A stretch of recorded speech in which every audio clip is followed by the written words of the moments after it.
A biblioteca. Eu costumava trabalhar na biblioteca pública local quando tinha 20 e poucos anos. Era o meu segundo emprego, e eu trabalhava no turno da noite pelo menos 3 vezes por semana. Eu chegava lá às 6 horas e trabalhava até o horário de encerramento às 9. Como parte das minhas responsabilidades, eu também trancava o lugar após o fechamento, mas não saía imediatamente. Tinha que desligar todos os computadores, fazer uma limpeza geral, organizar e reabastecer as prateleiras com os livros e DVDs devolvidos durante o dia e levar o lixo para fora. Só depois de concluir todas essas tarefas é que eu poderia finalmente sair. Era uma sexta-feira à noite e a hora de fechar estava se aproximando. A maioria dos outros funcionários da biblioteca já tinha ido embora, restando apenas eu e uma das bibliotecárias. Eu fiz uma última chamada pelo interfone, alertando os usuários remanescentes de que a biblioteca fecharia em breve. Eu já estava apressado para terminar mais cedo e começar o meu fim de semana. O único outro funcionário presente se despediu de mim assim que o relógio bateu 9 horas. Anunciei novamente pelo interfone que a biblioteca estava fechada, e os 2 convidados restantes se levantaram de suas mesas, organizando suas coisas antes de sair pela porta. Quando não vi mais ninguém no prédio, tranquei a porta da frente. O ambiente ficou silencioso e a biblioteca estava meio escondida de qualquer estrada principal. Enquanto voltava para dentro, percebi que ainda faltavam algumas tarefas para concluir. Comecei a arrumar todas as cadeiras, que foram cuidadosamente colocadas sob suas mesas. Em seguida, esvaziei todas as latas de lixo e, quando chegou a hora de levá-las para fora, destranquei a porta da frente novamente e as levei para a lixeira ao lado. Estava calmo lá fora, e eu me senti aliviado ao voltar para dentro e trancar a porta novamente. Agora, a única coisa que faltava era reabastecer todas as prateleiras com os livros e DVDs devolvidos desde o início do dia. Peguei as 2 caixas e comecei com os DVDs, pois a seção deles era menor e a tarefa foi concluída em cerca de 10 minutos. Foi nesse momento que percebi um som vindo de um dos corredores de livros. Decidi investigar e encontrei um livro aberto no chão, que claramente tinha acabado de cair da prateleira. Coloquei-o de volta em seu lugar, mas fiquei um pouco intrigado com a situação. Voltei ao trabalho e continuei reabastecendo as prateleiras com os livros. Novamente, ouvi outro barulho vindo de perto. Cerca de 20 minutos se passaram desde o primeiro incidente, e parecia mais do que coincidência. Abri a caixa de livros e comecei a caminhar pelos corredores novamente, encontrando outros 2 livros no chão em outro corredor. Alguém estava claramente na biblioteca. Preocupado, saí para a área aberta com todas as mesas e pedi para quem estivesse presente sair, pois a biblioteca estava fechada. Houve silêncio, mas logo ouvi sons estranhos vindos da seção infantil. Curioso e um pouco temeroso, aproximei-me do corredor onde os barulhos vinham. Era como se alguém estivesse imitando sons de animais raivosos e jogando livros no chão. Neste momento, uma mulher vestindo uma camisola apareceu. Ela estava agindo de forma errática, jogando livros aleatoriamente das prateleiras e emitindo sons bizarros. Ela não parecia estar em seu estado normal, e eu sabia que era melhor não me aproximar.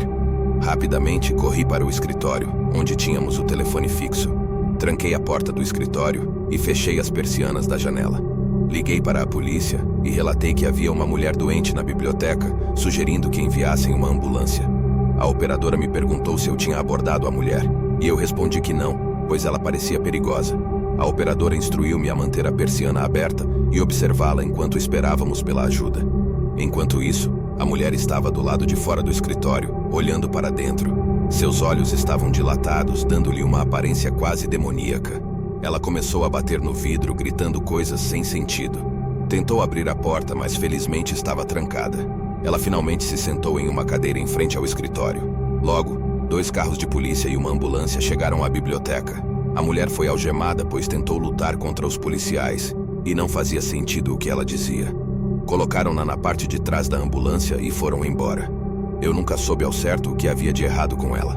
Não sei como ela entrou na biblioteca. Talvez enquanto eu estava levando o lixo para fora, ou talvez ela estivesse lá o tempo todo antes mesmo de eu trancar o lugar. De qualquer forma, a experiência foi perturbadora e fez com que ficar sozinho na biblioteca após o fechamento fosse ainda mais assustador dali em diante. Quando eu estava na universidade, vivia uma rotina intensa e desafiadora. Meu objetivo era concluir uma graduação dupla em apenas 4 anos, o que significava cursar 6 disciplinas a cada semestre. Esse ritmo acelerado me mantinha ocupado o tempo todo, com aulas, trabalhos e estudos ocupando cada momento livre que eu tinha. Para complementar minha carga acadêmica, eu também estava estagiando, o que tornava minha agenda ainda mais apertada. Mesmo morando no campus, o ambiente nem sempre era o mais tranquilo, com amigos barulhentos às vezes, o que podia afetar minha concentração. Em uma quarta-feira à noite, após um longo dia de 3 aulas e meu estágio, eu me dirigi à biblioteca do campus. A biblioteca era espaçosa e ficava aberta até meia-noite, oferecendo um ambiente propício para o estudo. Decidi passar a noite lá, já que tinha 2 provas importantes no dia seguinte. Cheguei à biblioteca por volta das 9 horas e ainda havia muitas pessoas ao redor, mas à medida que o horário avançava, o local foi esvaziando. Por volta das 11 horas, a maioria já havia ido embora, e eu estava sentado em uma mesa mais isolada entre 2 estantes de livros, buscando minimizar as distrações. Foi então que um homem entrou na seção onde eu estava e escolheu sentar-se na mesa diagonalmente à minha frente. Ele sorriu para mim enquanto colocava seus livros na mesa e começou a puxar conversa, perguntando se eu estava cursando algum curso específico de economia. Educadamente, respondi que não, esperando que ele desistisse de continuar a conversa, mas ele prosseguiu explicando sobre seu professor e como ele dava questionários diários. Tentei me concentrar novamente nos meus estudos, mas a presença desse homem estranho me desconcertou.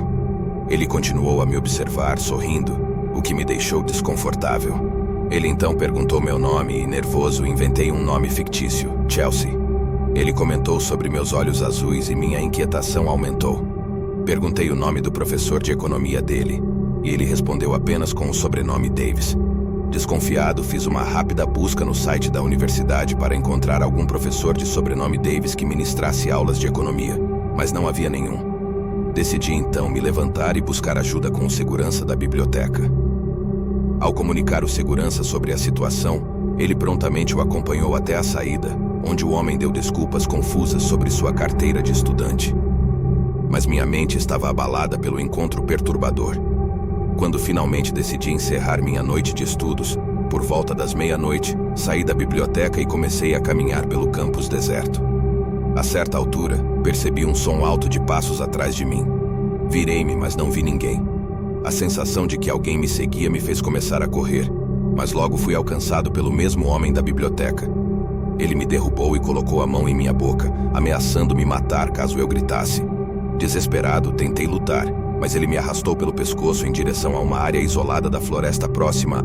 Nesse momento, 2 outros estudantes apareceram correndo em minha direção, gritando para ele parar. O homem me soltou e correu em direção à floresta, enquanto os 2 estudantes me ajudavam. Eles chamaram a polícia e relataram a situação.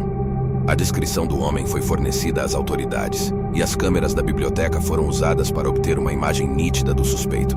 Uma denúncia anônima levou à sua prisão em um bar próximo na mesma noite. O trauma que esse incidente causou em mim foi indescritível, e eu só consigo imaginar o mesmo para aqueles que não tiveram a mesma sorte que eu em situações semelhantes. A importância de estar vigilante e cuidar da segurança pessoal nunca foi tão real para mim após essa experiência aterrorizante.